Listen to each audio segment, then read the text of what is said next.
300 unit पर्यंतची वीज मोफत मिळणार आहे। मुख्यमंत्री सौर कृषी वाहिनी योजना 2 अंतर्गत 7000 मेगावॉट सौर ऊर्जा निर्मितीचे लक्ष्य गाठण्याचे नियोजन आहे। त्यामुळे शेतकऱ्यांना दिवसा वीज पुरवठा उपलब्ध होईल। शेतकऱ्यांच्यासाठी मागेल त्याला सौर कृषी पंप ही नवीन योजना सुरू करण्यात येईल। या योजनेअंतर्गत 8,50,000 नवीन सौर कृषी पंप बसवण्यात येतील। पीएम कुसुम योजनेअंतर्गत यावर्षी 1 लाख सौर पंप स्थापनेचे उद्दिष्ट असून त्यापैकी 78,757 पंप आतापर्यंत कार्यान्वित झालेले आहेत। राज्यात सर्व उपसा योजनांचे सौर ऊर्जीकरण करण्यासाठी पुढील 2 वर्षात आवश्यक तो निधी उपलब्ध करून देण्यात येईल। तसेच उपसा सिंचन योजनेअंतर्गत ग्राहकांच्यासाठी वीज दर सवलतीस 1 वर्ष मुदतवाढ देण्यात येईल। वीज सेवा उपलब्ध नसलेल्या राज्यातील सुमारे 37,000 अंगणवाडी केंद्रांना सौर ऊर्जा संच देण्यात येणार आहे।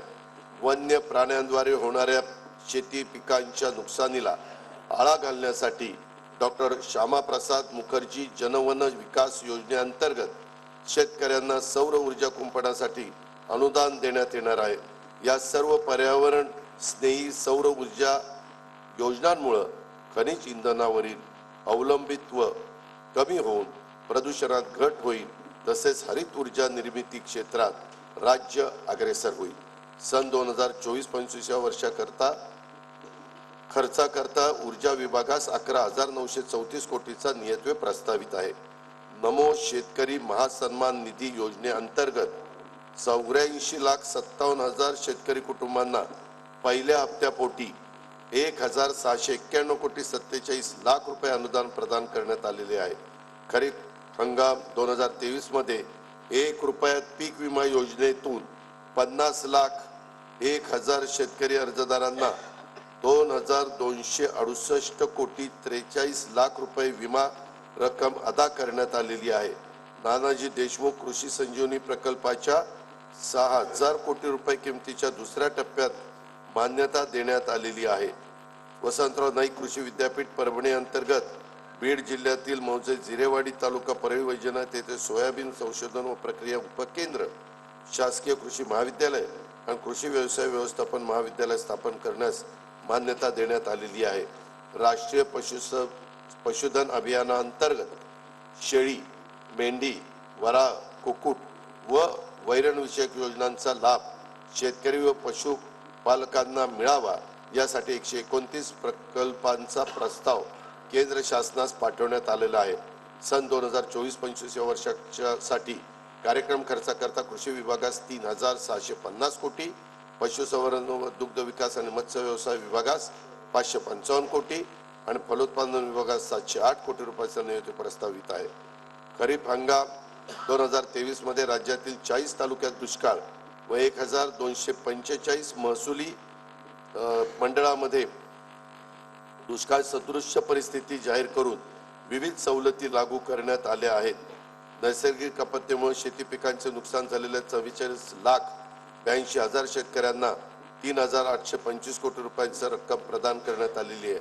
विविध नैसर्गिक आपत्तीमुळे झालेल्या शेती पिकांच्या नुकसानीकरता जुलै 2022 पासून 12,769 कोटी रुपयाची मदत देण्यात आलेली आहे। सन 2024-25 वर्षासाठी कार्यक्रम खर्चाकरता मदत पुनर्वसन विभागास 668 कोटी रुपयाचा नियोजित प्रस्तावित आहे। राज्यात 259 सिंचन प्रकल्प सध्या प्रगतीपथावर आहेत। त्यापैकी 39 प्रकल्पाची कामे पूर्ण होऊन 2,34,000 हेक्टर जमीन सिंचन क्षमता निर्माण होणार आहे।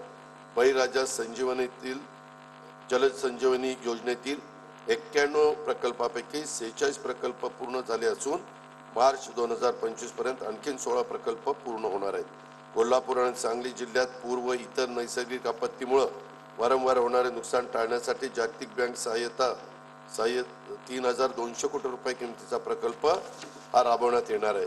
महाराष्ट्र सिंचन सुधारणा कार्यक्रमाअंतर्गत येत्या 3 वर्षात राज्यातील 25 वर्षापेक्षा जुन्या 155 प्रकल्पाची दुरुस्ती तसेच 75 अपूर्ण सिंचन प्रकल्पाची कामे पूर्ण करण्यात येतील।